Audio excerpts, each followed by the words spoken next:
What is upper cervical chiropractic care? Upper cervical is the technique that we use in our office to get our patients better. Now, it's not just for neck pain. It's not just for cervical injuries. Because the technique is so simple, it helps with a ton of patients. So let's go over who's it good for? What symptoms can I help with? Who are we seeing in our office? We are seeing everything from neck pain to low back pain to ringing in the ears, headaches, migraines, numbness and tingling going into the arms. We've got Ehlers-Danlos syndrome patients in here, patients with RA, multiple sclerosis. We've got patients with ankle pain, knee pain, hip pain, disc injuries, fusions, laminectomies. I mean, the list goes on. But let's talk about how in the world can upper cervical chiropractic help with all sorts of different types of symptoms. I mean, the technique explains where we're adjusting. Cervical, specifically upper cervical. But again, you might be thinking, how in the world could an adjustment, one single adjustment in the upper neck, affect the entire body as low as the knees or the upper back? Well, we're going to go through that. Upper cervical technique is incredibly precise, and so because of that, it makes a huge impact on the nerve system, specifically via the brain stem. Now, when you come in as a patient, the first thing that we're going to do, and we need to do, is take very specific scientific x-rays. These x-rays, what they're going to do is they're going to give us 1/10 of a degree of accuracy on just how that very top vertebra, the atlas, is shifted and rotated. So again, how in the world does a shifted bone have any relevance to your low back, your neck, your headaches, all those symptoms we went over? Let's break that down. What controls everything in your whole body? Your brain. So if that's the case, would you agree with me if we could optimize the function of the brainstem? Well, we could affect the entire body because the brain connects to every single cell, tissue, organ in our entire body.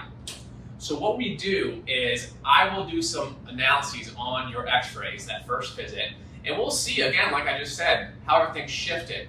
And the numbers that I come up with from those x-rays are going to tell me exactly how to adjust you, how to set you up on the table.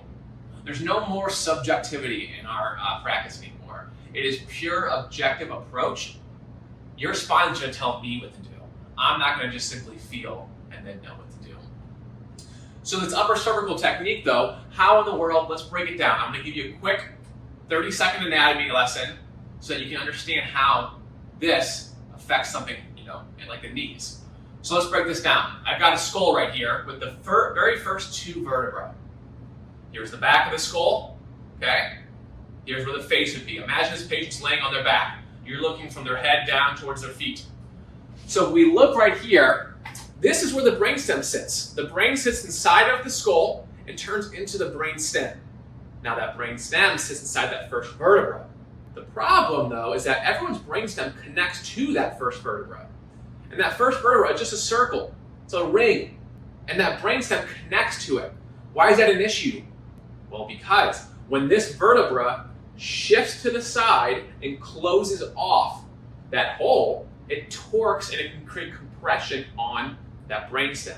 Think about it this way. If this were to rotate like that, well, it's like rolling up the brainstem. So again, though, where am I going with this? How is this relevant to everything? Well, because imagine when that brainstem becomes torqued like that, it acts like a dimmer switch. It doesn't allow that circuit to freely fire as well down to things like the low back and the neck and all sorts of areas towards the body.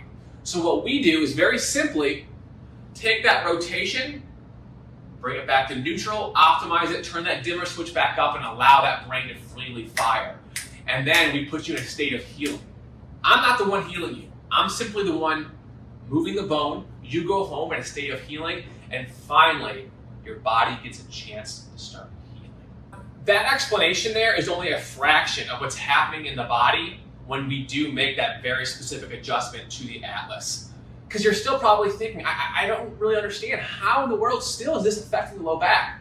Let's break it down from a mechanical standpoint in about 10 seconds. If your vertebra right here is shifted to the right, where are your hips going to go in order to compensate? To the left. Exactly. So we can bring the hips back all we want, but it's never going to stick until we bring that primary issue back right there in center, and then the hips are going to actually go right there. It's really that simple. Move that bone right here, and we're going to affect the entire body, and everything's firing, and the nerve system is at a state of ease.